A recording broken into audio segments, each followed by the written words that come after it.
Thank you, Wallace. Hi, everybody. My name's Deborah Kraft. I'm an alcoholic. My sobriety date is January 15th, 2004. I have a home group. It's called A Vision for You. We meet on Tuesday nights at 7 o'clock in the Methodist Church in Nashville, North Carolina, right on Main Street. Our meeting is in the little white building out behind the church. They used to call it the bus garage, but it's a great little meeting spot, and we meet at 7 o'clock. We are a big book study group. We also study traditions, and we have an open speaker meeting on the last Tuesday of the month. So if you ever find yourself in Nash County, we have a lot of good meetings, and ours is one of them. We'd love to have you come by. I did bring my husband, or should I say he brought me. It wasn't that fun. He drives fast. I don't like it. I got on him a little bit, but I appreciated him coming with me. So I have a sponsor.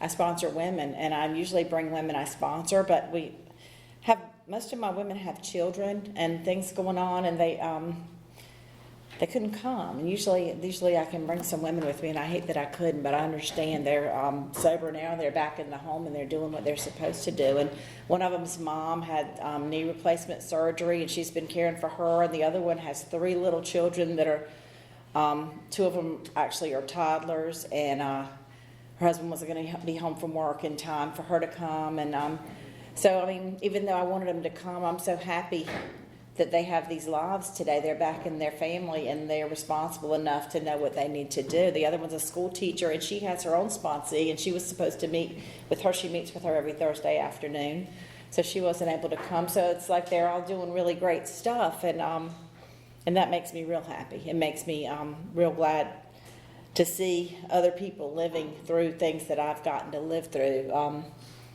this program. But yes, so I have a sponsor. I sponsor women. I have a home group. Worked all the steps. Did all that good stuff. So it takes all that stuff, though. It takes all that stuff. And the fellowship, the women that I sponsor, the women that are just my friends in the program, the things that I mentioned, the home group sponsorship, and the fellowship, the friendship of all the men and women that I've met in this program. I wouldn't do without even one piece of that, not to mention learning to pray to a God of my understanding, and learning to have a personal relationship with that God of my understanding, that higher power. It's hard to say which of these things happened first and which of these things was the most important, because I think one year to the next, or one day to the next, it's just one thing maybe that's making all the difference in the world at that point. But I think that I've been taught well. I've had good sponsorship, and I've learned that I need to keep all those things in place. So let's see what's going on. It's been a crazy year or two, and I haven't been here since 2016. Things were a lot different in 2016 than they are now, and I've got a beautiful picture. I think Jerry took it, of me and Wallace and Tom. I was here in February of 2016, and I love that picture. It's such a good picture. I don't have to get one tonight before I leave. I have to get a picture when I come up here and see Wallace. But so we had the shutdown. We couldn't have meetings. We had virtual meetings. My mom found out she had lung cancer right when all this was starting, and she died within like 3 or 4 months. And it's just like insane. I didn't know, like, what world am I living in? It's not anything like what I thought. But you know what? I didn't take a drink. I didn't have to. We had our little Zoom meetings, and I had, people that I could call and people that called me. And I just did what I was supposed to do. Each day I just got up and did what I was supposed to do, what I could do. And I'm still here. I'm still sober. So it's, I feel bad for a lot of people that didn't have any kind of a good program at all, with all the craziness that the world has been caught up in, with not knowing what's going on, and so businesses being closed and people not working and stuff. It's been a hard while, but I'm glad to be back out. I'm glad to be here. Glad that we're getting back to normal. So I will start a little bit at the beginning. I did grow up in a home full of alcoholics. I can't and don't say that that's why I was an alcoholic, because I know plenty of people that were really good alcoholics that didn't come from an alcoholic upbringing. It just happens to be my story. I grew up in a home with both parents that were drinking alcoholically, and both of my parents came to the program of Alcoholics Anonymous later on and did get sober. And my dad had 10 years when he passed away, and my mom had 18 years when she passed away, if I'm not mistaken. Might have been more, I'm not sure. But so sort of was my introduction to AA, was that. But when I was growing up, that wasn't the case. But my mom wasn't a daily drinker when we were growing up. That came later, probably. But what I remember was when they drank on the weekends, that it was a lot different. The house was different. There was 4 children in the house, and they would have friends over, or that we would go to somebody's house, and a lot of times we'd wake up at that house because we'd all spend the night there. And I didn't really put 2 and 2 together, I guess. For first, it just seemed like we had a big sleepover. And it would be people that lived close by that were friends of theirs. But I would always be mad when I'd wake up if they hadn't stayed there. If they went home and left me there, I'd be like, why'd you leave me there? And it would be because I fell asleep. But it wasn't the exact same upbringing that all my friends had. Now, the friends whose parents they were socializing with had a similar upbringing, but I had a lot who didn't. And I remember going to spend the weekend at a couple of my friends' house, and they'd be like, you know, bring clothes, we're going to go to church on Sunday morning, and we're going to do this, and we're going to do that. And it was just so different. It was a different kind of a thing. But they were good parents. You know, except for that stuff, they cared for us. They made sure that we had what we needed, and you know, provided for us, took us to the doctor and the dentist, and you know, we got to do a lot of nice things. There were times, you know, when it was real good, but as the drinking progressed, the good times got less and the bad times got more. And my sister wasn't born when my sister, the 4th child, is like 10 years younger than me, so she kind of caught all the bad stuff and none of the good stuff, I think. But we're really close now. We work together, and it's cool because we like to talk about all the stories about when we were growing up and things that she doesn't remember and things that I do remember.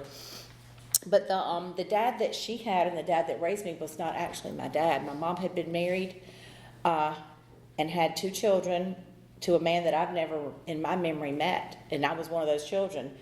They split up when I was a few months old, and my brother was 2, and she came back to Rocky Mount. They were in South Carolina, and her parents had to come and get her. And at that point, it was because they were real young when they got married, like, you know, not long out of high school probably, and he would get a really great job, and they'd get an apartment, and everything would be great, and then he'd go out and get really drunk and not come home for a few days, and the check would be gone, and then the things they were buying would be repossessed, and so she would have to call her parents to come and get her, and she did it a few times, and then the last time she did it, she said, I'm not coming back. And so, you know, they got a divorce, and when she remarried, he adopted me and my older brother, and we never met that guy. So I always knew that there was a different guy who had been my father, but I never got to meet him. And I did speak to him on the phone a few times. As I got older, he called me, and I remember him being very drunk on the phone most of the time when he called me, and he sent me a card a couple of times, but never actually had that meeting. He would always say that he wanted to see me, or he was going to come to my birthday, or he was going to come to graduation from high school or something, and it never happened. Excuse me, but I did have, you know, a different dad that was in the home that raised me. And he was there. He was there for all those things. And we weren't especially close, but he was there for me as much as he could be, I think. I was more close to my mom. But then as I got older, I was very independent, very, very independent. And they would always say, like, if you can't figure something out or if you can't find it, go ask Deborah. She knows where it is, or she'll do it. If the TV's not working or something's just anything, they were just like, go get her. And I'd be like 9 years old, but I was the one that could do everything. And I was always getting into things I shouldn't because I was curious like that. I was just very curious and very tenacious, and I would not rest until I figured out or did or found or whatever I was trying to do. And I would get up, and like sometimes there being drinking on the weekends and sleeping in would be great. Or my dad didn't really sleep in, whether he drank or not, because he farmed and he always just got up and went out and went to work or whatever he did, but it didn't. But my mom would be sleeping in, and she'd wake up and I'd be in the kitchen with the Betty Crocker and the blender and the mixer and cake batter all over the house, and I would just always, I'd have the oven on, I'd be cooking, you know, I was 9 years old and there by myself just cooking, and what are you doing? But she didn't give me a bad time too much. She just let me do it, which was kind of good actually, because I learned how to do a lot of stuff. But you know, it was things that I know I wouldn't have let my child do when they were 9 years old. I would have wanted to be like, I'll help you make a cake, maybe, if you want to make a cake. But, you know, those were the differences that I saw, you know, in maybe by having alcoholic parents. But it sort of shaped who I was to be. And so I got into school. I was really shy around other people, not at home, not with the people I was close to, but we lived in the country. My dad was a farmer. I didn't have a neighborhood. I didn't have all these children that I interacted with that were not family members. I had some cousins that we saw, you know, pretty frequently. And then other than that, it was just the grown-ups that I was around. And because, you know, we didn't live in a neighborhood where there was a lot of kids out there. So I stayed by myself a lot. I read a lot of books. But when I started school, I was super shy. And I remember not making friends easily. Wanting people to like me, but not knowing how, and then not feeling comfortable in my own skin. And that's when all that stuff started, was when I started to school. And all those feelings, they stayed with me all the way up until I took a drink. You know, I remember being called on in class, and if I had to do something or go up to the board to do a math problem, I just remember turning so red, just being red and being afraid and nervous and having to go up there and afraid I would mess up something and not be able to do it. But, you know, by the time I took that first drink, I could do anything. I could do anything. And I was probably 15 when I took my first drink. Maybe actually 14. 14, there was a baby shower for my uncle and my aunt, and they did not stop me from drinking the wine and the champagne for some reason. And my mom wasn't there, my dad wasn't either. I was with my grandmother. But I got really drunk, and I don't know what I don't know what happened. I don't know, they brought me home, but I remember my head was hurting afterwards. And I remember I liked the way I felt when I drank it. But the next opportunity I got, I was out with my friends, and I was about 15 then, went to a party, and drank some beer, and just drinking a few beers was the most amazing thing that had ever happened. I remember being at this party with people, and all of a sudden I wasn't worried about how do I look or how do I sound or how do I talk or am I going to, you know, do something wrong. All this just self-centered fear that I had that I didn't know that was what it was, but it would go away when I would drink, so it was a solution. It was a very good solution for a long time. Unfortunately, I never did have a speed limit or a stop sign with alcohol. It was just I would drink until it was gone. I would drink until I couldn't get it or till I passed out. And that started right off the bat. I never voluntarily thought, "Ooh, I feel pretty good. I'm going to stop here." You know, I wish that I had that thought. I could have had a whole different story if I could have just had that thought sometimes. Like, I'm feeling okay. I think I'll stop. I've had enough. Wouldn't that be nice? But so anyway, you know, drink until I couldn't get any more, and if I couldn't get any more, I didn't mind getting it. Once I got a license, I didn't mind driving to get it. I didn't mind driving to find it. And the DUI started. I got my first one when I was 16 years old. And I had another one when I was 18 years old in Raleigh. And all my friends that I thought drank like me were partiers and drinkers, and we had fun together, and we drank a lot. But they didn't have 2 DWIs or 2 DUIs, whatever we called them back then. So there was already some differences there. My best friend in the whole world at that point when we met in high school, and then I moved to Raleigh to go to college, and she was there. She'd gotten a job there. She wasn't going to college, but we ended up being roommates after a while, and we had the best time together. We would always go out and stay out really late and have the best time drinking. And but she could always get up and go to work the next day, and I couldn't. I would be really sick if I had class or if I had to work. I wouldn't go. I couldn't get up, couldn't get out of the bed, and could never figure out how she was able to do that. I still don't know how she's able to do that. But I've come to the conclusion, now we're still friends, that I think she's what our book calls the hard drinker. She did not let the alcohol take things from her, did not take jobs from her, did not take family and her husband. And that, you know, when she has something important to do, she knows how to not do it. She knows how to control it. And I did not have that ability. Once that first or second drink was in, it was going to go until, and it didn't matter. And I can't tell you the times I missed an airplane or missed something important. Somebody would be getting married, and I was supposed to show up for a bridesmaid's luncheon because I was the maid of honor, you know, and things that I just really wanted to be at with all my heart.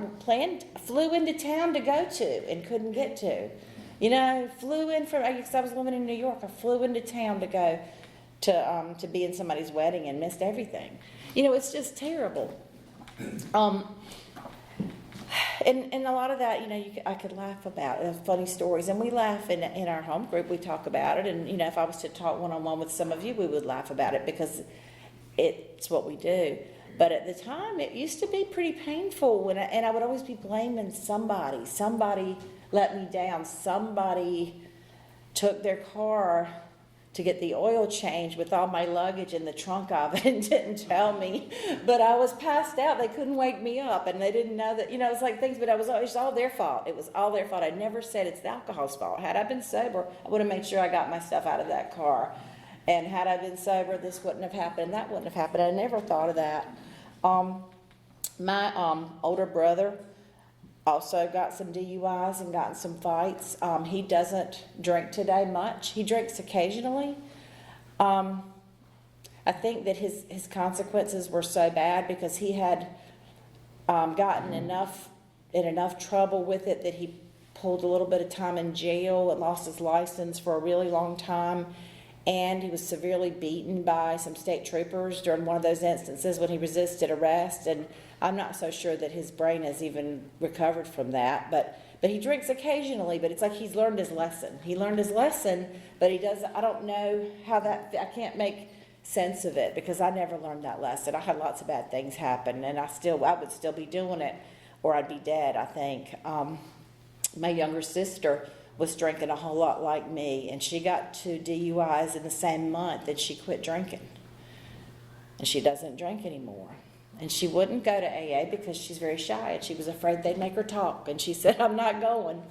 So, you know, it's like, I guess none of that happened for me. My younger brother, he drank like I did. He left home before he even got out of high school due to a lot of things having to do with alcohol. He got married and had 14 years of sobriety and was a good church member and a good husband and a good father. And then he decided to start drinking again. And he drinks now. He drinks a lot. And he probably knows that at some point he may have to do this thing that I do. He did for a little while, a long time ago. I never came close to stopping or trying to stop until it was forced on me. But I couldn't hold on to a relationship with a boyfriend. I could hang on to some of my friends, but I had to have multiple groups of friends because if I did something that I was really embarrassed about or worried about or figured I made somebody mad, I needed to have backup friends that I could go and hang out with while I was forgetting that. And I could really forget stuff good. I could block it out and make it go away, but sometimes it would take more than a day or two. So I'd have to have somewhere else to go for a little while until I could just like not think about whatever that thing was that happened that weekend or at that party. I didn't make it in college. I wouldn't go to class often enough to get through with that. So I told my parents that I was going to drop out because I didn't know what I wanted to do, but I'd already been booted out for not going to class. They didn't know that. I had gotten a job. I kept the job for a year, but I would come in late a couple of days a week, almost without fail, and finally they let me go. And when I say late, I would mean like 12 o'clock. I would call them and say, I'm not feeling great, but I'll be there. And I wish I'd just stayed home all day, but I never would. I always felt guilty. I would go, but I just couldn't get there till 12 o'clock. Couldn't go at 8 o'clock. I got in that second DUI when I was in Raleigh, and that's when I decided to come back home because I was going to lose my license for a while with that. And I went back home to Nash County to my parents, and I lived upstairs in my room and was just chilling and trying to figure out what my next move was going to be. And I think I was a little depressed because I knew that I'd messed up school and I'd messed up a good job and I'd messed up a lot of other things, and I didn't know what was wrong with me. I started thinking this, mental illness, depression, everything you can think of except alcoholism. I didn't think of that. But then I had some friends that came and got me to come out and get a job where they were working and waiting tables, which was all waiting tables and bartending I could fall back on all the time. Those were good. They stood me well through my drinking years. So I went back to work, started going out again, shook all that off, forgot about the school and the other stuff. I was good. It was like it didn't take long. I was back again. And I met a guy, I started seeing this guy, and he was a lot older than me, and he had his own set of problems. It was a little different from the problems I had, but I didn't really realize it. I didn't know what was going on, I don't think. And anyway, I got into some other things that I hadn't been into, and he was a lot older than I was, and he got in a lot of trouble. And as a consequence of the trouble that he got into, the judge had told him to leave the state, supposedly. I don't know what really happened. That's what he told me. He had to leave the state. The judge told him to. He was going to where his sister and brother-in-law lived in New Jersey. So I ended up going with him there. I was 21 at the time, and my parents were not happy about any of that. They knew that he'd been in some trouble, and they knew that I was young and that I didn't know what I was doing. And but it became a battle of the wills, as young girls will do. The more you told me not to do something, the more that I decided that that is what I was going to do. And for 10 years, I stayed in New York and New Jersey just because I wouldn't admit that I was wrong and come back home. And I did. I stayed there. I did different jobs. But I had a good time. I had a lot of interesting times. I learned a lot of things. I met some really cool people. But more than once, my drinking showed up and sort of spoiled the good time I was having, or the good opportunity that I was having. And I moved, a number of times I moved from the Jersey Shore, lived in the Bronx, lived in Westchester County, lived in Manhattan for a little while, and worked in Manhattan, worked in Westchester. But that's where I ended up. I got engaged to a guy there that I met that I've been dating, and he was a nice guy. He was very controlling, and for whatever reason, I didn't mind being controlled at that point by him, so I would do what he told me to do. And what I found out was interesting is that when I did exactly what he told me to do and what he didn't want me to do, I became very successful. I was able to get a good job and keep it. I was able to save money. I bought a new car. I was able to build credit and put some money. I was just able to do things that other people were doing on their own, but on my own, I would not do it. And I don't know exactly why. I don't know if it's because I didn't care enough about myself to do those things, that I would only do it for somebody else, or if it just was the party was looming all the time and I didn't give it another thought. But we were together quite a long time, and when that relationship ended, and it did end, all that stuff was gone so fast. You can get rid of it so much faster than you can get it, like stability and things, and job stability and financial stability. It can get gone so fast. It takes years to get there, and then just really fast you can blow it up, and I did. But that is where I met my first husband. After that happened, I was drinking my sorrows away over that failed relationship, and I met him in Hell's Kitchen, New York City. I had become a daytime bartender in the Port Authority bus terminal in Hell's Kitchen on the west side of New York, and I would get off work at 8 o'clock, and I would walk up the street to the bar that was open, and he was always there, and that's where I met him. And so we were friends at first, and then we ended up getting together, and it was pretty much like I think I was still not over that other relationship, and I don't think that it was anything about like he's Mr. Right. It was like, I'm ready to have a baby. Do you want to have a child? He didn't have any. He said, I don't have any children. I was like, I would like to have a child. And he's like, yeah, let's have a child. So we did, and we decided to get married after we did, and then we decided to move back to North Carolina because he wanted to change his life, and he was doing some things that weren't exactly on the up and up, and he wanted to move out of New York and sort of try to get a different life going. And so we did, and we moved down to my parents, and by this time they had seen their first grandchild and they were in love with the grandchild, so that sort of wiped away my slate of all the things that I was in trouble for were gone because I had the baby and they wanted the baby. So they had to put up with me if they wanted to get the baby. And so we came back and we got us a double wide and put it out in the back of the field and some of my dad's land, and he went and got him a job at the Budweiser place, and he was doing pretty good, actually. We had another baby right away. My babies are 15 months apart. Wonderful children. I love my children so much. I mean, nobody wanted a baby or loved a baby more than I did, I bet. Not more than. And but yet I still didn't put down the alcohol, and I should have. I would be as good of a mom as I could be, but then, it'd be time to drink, and I'd be like, okay, now, baby, stop doing whatever you're doing. Don't cry. Don't ask me for anything, baby, because I'm drinking now. And it doesn't work like that. They don't work like that. And somehow we got through it. They were healthy and beautiful and smart. And my marriage did not survive. He was bringing home the out-of-date beer that he would have to pick up on his route, and I would just drink it as fast as he'd bring it home. And then I was mad because he was getting to go to things. He would go to parties and stuff that they would like, because everybody likes the beer people, the beer truck. They bring the beer truck out there and do the, and I couldn't go because I had these two babies, and my mom wouldn't babysit for me because her and my dad at that point were deep into their alcoholism, but not far before quitting, I think.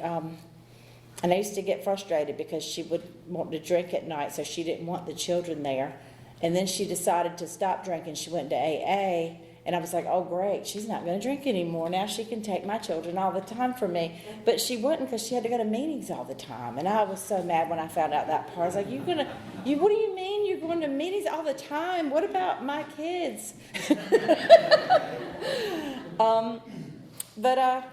At that point, though, a big spotlight got shone on my drinking. All of a sudden, they seemed to realize that my drinking was out of hand, and they hadn't said a whole lot about it in a long time because, how are you going to say anything when your own drinking is that bad? But things started to happen for me. I got in some more trouble with the DUIs. Marriage was separated, and I was trying to go to nursing school. Had a lot of things going on. I was living a double life. I always think that. I was trying to be two separate people, maybe three, I don't know. I was being this good student who was making good grades and trying to be a nurse, and then I had these two babies, and I was trying to be a mom. But then I was a bartender on the weekends, and I'd stay up all weekend and barely sleep at all. And it was barely was I holding on. And then one weekend their dad didn't want to take the kids, and I needed for him to. I had stuff to do, and I had drinking to do, and I had schoolwork to do. And so that weekend, I don't even know, and I wouldn't bore you with all the details, but somehow or another I wound up at my friend's house with those kids, and they wanted to go home. And I looked, everybody had gone to sleep, and I looked at my watch, and it was almost morning. It was 5-ish or something. It was like, and I decided that I could take them home. And I passed out in the car with my children in the car with me. And I don't remember specifically doing it. I remember deciding that I could take them home. And I remember thinking when we get home, I can get them some cereal and put the cartoons on, and we'll all lay on the floor in the living room, and I'll sleep, and they'll just be fine. And that's not what happened, because when I woke up, there was blue lights and red lights and men in uniform, and they were knocking on my window trying to figure out. These two crying children are in this car, and this woman is obviously sick. Something's wrong with her. I'm sure they thought something that wasn't what it was, which was I just was blacked out and passed out. But when I woke up, and the car was turned off, and one of my kids they were in car seats, but they were old enough, they had learned how to undo the car seats themselves and get out. So one of them had crawled up there and turned the car off because the car was running and my foot was on the brake.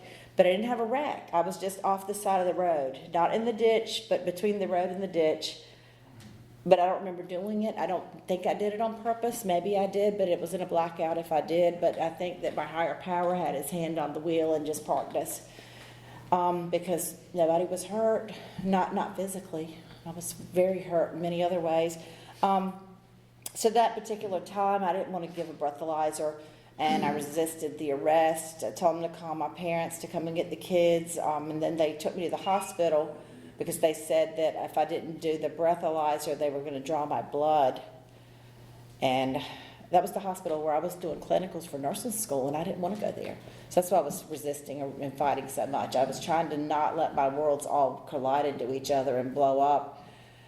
And I was trying to think fast because, alcoholics, if you're like me, you can think up fast, a lot of excuses and a lot of ways to fix things and a lot of ways to try to make it better.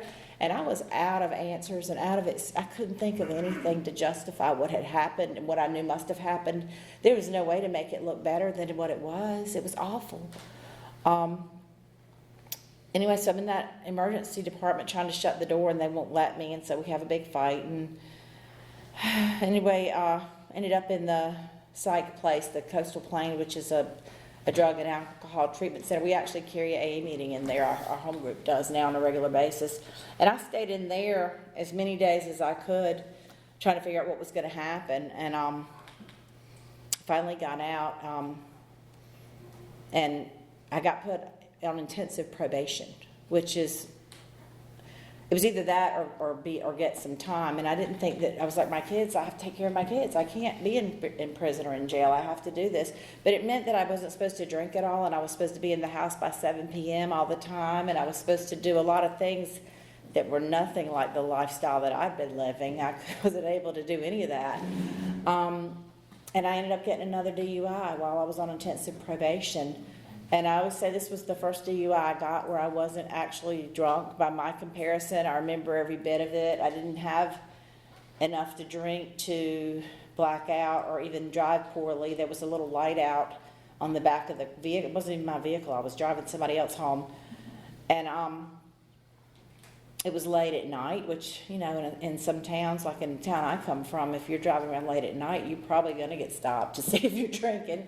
And they smelled it, and they looked at my record, and there I went. So I didn't have any answers at that point. I couldn't go back to nursing school.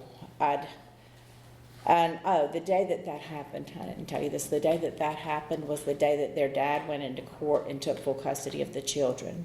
Because of that other incident where I passed out in the car, the Child Protective Services people had come into my world and were talking to him and saying, you should take them away, she shouldn't have them, she shouldn't be with them. And I didn't like any of that. I was mad at that because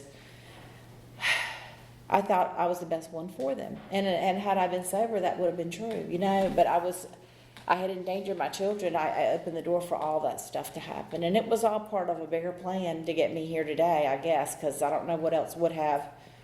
But so what happened was that the children were taken from me because I didn't show up to court. And I didn't have a lawyer, and I didn't have any way to excuse or explain. So I thought, well, if I don't show up, they won't do it. And I can regroup and figure something out. But they don't wait for you to come. If you don't come to court, they just do it anyway, and that's what happened. So that night, I got that DUI ticket, and the next day, I had a suicide attempt on my mind, and that's what I did. I was waiting for my parents to leave to go out, and I was so down, so low, and I couldn't do anything. I didn't have 2 dimes to rub together. I couldn't be a mother to my children. I couldn't explain to them why I couldn't be a good mom to them, and I wanted so much to be. I just had no more. My solution wasn't working. I had to have it to get through a day, but it didn't even make me feel better anymore. It didn't even make me sleep anymore. It didn't even make me forget anymore. And I was between a rock and a hard place. And if you've been there, you know what I'm talking about. When it's just not working anymore, it's not making you feel better, but you can't live without it. And so I'd taken a lot of pills, and then the phone rang, and I woke up, and I wasn't dead yet. I was like, oh, well, I don't want to do this, because my kids, what about my kids? If they come home and they find me here dead, they'll be ruined for the rest of their life, so I've got to do something quick. So I called my brother, took me to the emergency room, and I got put into Cherry Hospital for psychiatric, and then from there, my probation officer violated it because she found out where I was, and eventually, and I had to go to prison. I had to stay in the county jail for 30 days and prison for 6 months, and I didn't get to see my children during that time, and I hated it. It was hard. But, it had to happen. It had to happen because I wasn't I think I was going to die if I didn't go to prison. I think it saved my life. It was a very good rehab for me because everything that I couldn't control, there was a lot of things causing me stress. I couldn't control any of them. And once I was locked up and I couldn't just do what I wanted to or call people or do things or see people, I had to admit the powerlessness. I never admitted that I was powerless over anything. I thought I could still, just one more thing I can do. And I realized from there was nothing I could do. And I was bitter about my children.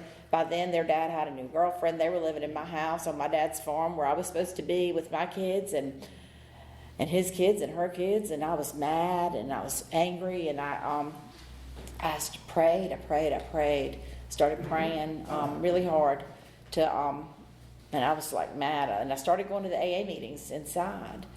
And I really didn't think the AA was going to help me at all. I just didn't know what else to do. I had to do something. And I was praying really hard. And I remember the prayer that I prayed every day. And it was, I was so unhappy. But I say, God, I don't want to be here, and you know that, but I'm here. I don't want my children to not be raised by me. I don't want them to not know me or to have somebody else taking care of them. But obviously, if that's your plan, I will try my best to accept it if that's what's better for them. But I don't like it. I'm going to try to accept it. If you'll show me what you want me to do, God, I will try to stay on that path. And it was just a prayer through clenched teeth and tears. And then it just became a prayer. And then it became a hopeful prayer. And I was able to get out and go to a halfway house. And, had the children not been removed from my custody, I wouldn't have. I would have gone right home. And I would have gone right back home and probably resumed because everything was still there. I wasn't well yet. I wasn't completely in program. And I think it would have just been a repeat. It would have all happened again. But because I didn't have my kids and I was trying to accept it, I was able to go to Wilmington and get a really good sponsor and get a home group and really work steps. And my life just started to change. It started to change, and it was amazing. It was like, I can't explain it. I just had hope. I hadn't had any hope in so long. I didn't remember what it felt like. And next thing you know, my mom and my husband and people were saying, when are you going to come back here and take care of the children? And that was all I had wanted. And and it was a big decision because my sponsor didn't want me to leave. She was worried about my sobriety. But I did. I went back home and I found the best home group over there in Rocky Mount at Came to Believe. That's where I met Wallace. That's where I met my husband. A lot of good friends. I'm sure you know some of those people over there. Still a big part of my life. My kids used to go with me. They had childcare. I went back into that marriage and we tried to fix it. And we did okay. It didn't last forever, but we were able to stay together at least 6 or 7 more years. And those children were able to have parents, 2 parents, and we did fun things with them. And by the time we separated, I had been sober a good long time. And he went back to his lawyer because he was thinking he still had full custody and I had no rights. And he thought that would stay in place. But the lawyer said, well, actually, if she's doing everything that you tell me she's doing and she's really sober, it's not going to stand. And so he didn't fight me. And we decided it was easier to stay friends. And for the most part, we have been. And we lived a mile from each other, and we took turns when he was driving a truck then, not for the beer company anymore, but for another company. And, when he was home from work and wanted the kids, I let him have them. And when he was working, I had them. And the school was just 2 miles from us, and I don't know how we pulled it off, but those kids are amazing. They're beautiful. They're now 22 and 23 years old. They told me recently they don't even remember seeing me drink. I met Chuck when we've been married 10 years. He came into our life, and he's been a wonderful part of their life and my life. They've seen a peaceful marriage where people don't scream at each other and yell at each other. They've been able to see a household where it's mostly calm and quiet, which is nice because I don't think they'd seen that before. They played music. I signed them up for music lessons, and I would take them. I did things that I learned through sponsorship as far as being present and not putting myself ahead of them. It was just like through the program, I would just put their needs ahead of mine. And I was like, it's amazing what happens when you do that. I would do without things and make sure they got those private lessons, or that they got to do this or that or the third, and they won like top musician in the whole state on their instruments. And I'm not a musician. We don't have a family of musicians. And they went to great schools. My oldest son went to the Naval Academy. He's now in flight school learning how to fly jets for the country, for the United States. And my younger son went to an Ivy League school, and he's got a great degree, and he's working. And, their mom was sitting in prison wondering if she was ever going to see him again. And they have turned out to be so much better than I ever could have hoped. I mean, I was just hoping that I wouldn't kill them and they'd get through high school and maybe go to college. It's like that's been my true blessing. And I think my gift has been being a parent. I was able to also, though, be there for my parents through getting sober. My dad started a business, and I was able to work because I had my kids. I didn't have a career at that point. I was full-time mom, and was able to work in a flexible schedule, working for my own family in that business, and helped me still be able to do things when the kids needed me to. And it was actually, the business is right across the street from the elementary school and the middle school that they attended. So I was right there across the street from them all the way till they got to high school. And when my dad got sick and died in 2011, it was a blessing that I had been there with him, because nobody else would have known how to keep it going.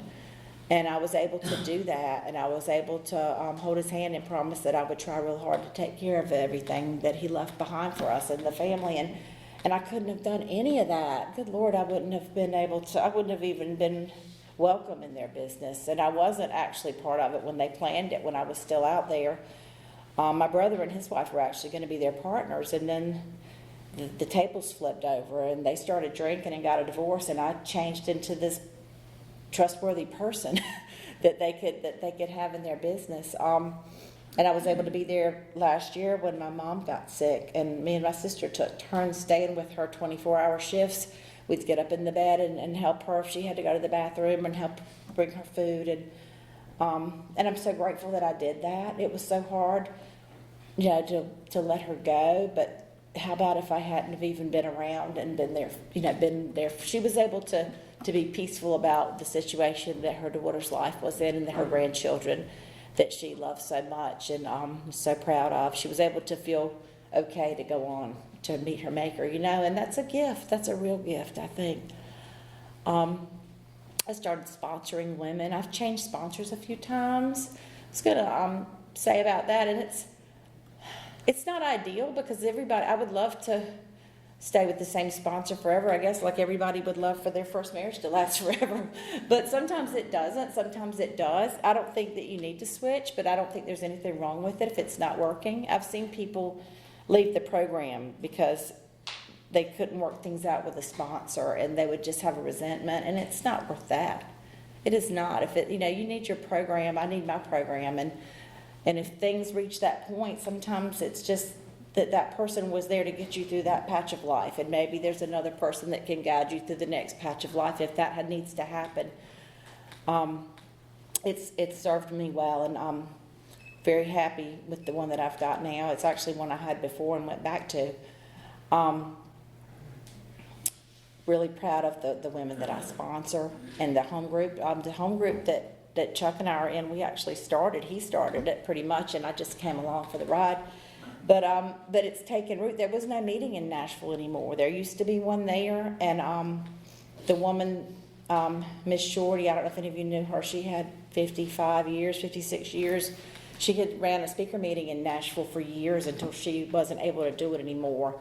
And so there was a need there, and we were able to start our home group there. And I really hated leaving, came to believe, but it's been great. And we've picked up people that were actually really local, that live just a few blocks from where the church is, that wouldn't have come to a meeting if we weren't there. So it's definitely served a purpose. And I forgot to tell you the part when my sponsor told me that I should start going back into the correctional facility that I had gotten out of. I did not want to do that. I didn't want to go back in there for anything. I was afraid they wouldn't let me out again. But I was drawn into corrections work through the sponsorship that I was in. And so I met Wallace, and going to the the CFC every year and doing those things. Huge part of my sobriety. We went into Fountain Correctional until they closed their doors. Me and I was taken in by the woman that was sponsoring me, and then the women that I sponsored started coming in too, and we took a meeting and a book study there. We had women that we could bring out on passes and bring them to live AA meetings, and I'm really grateful for that. I'm still in touch with a few of the women, and it's huge. It's huge because I understood what they were feeling, if they had children and stuff, and I was able to talk to them about it and say it can turn out good. It really can. Working the steps, making those amends. Most of my amends were the living amends more than anything else, because I wasn't a thief. I wouldn't have stolen the money out of your purse, or even if you left it laying right here, I wouldn't have taken it.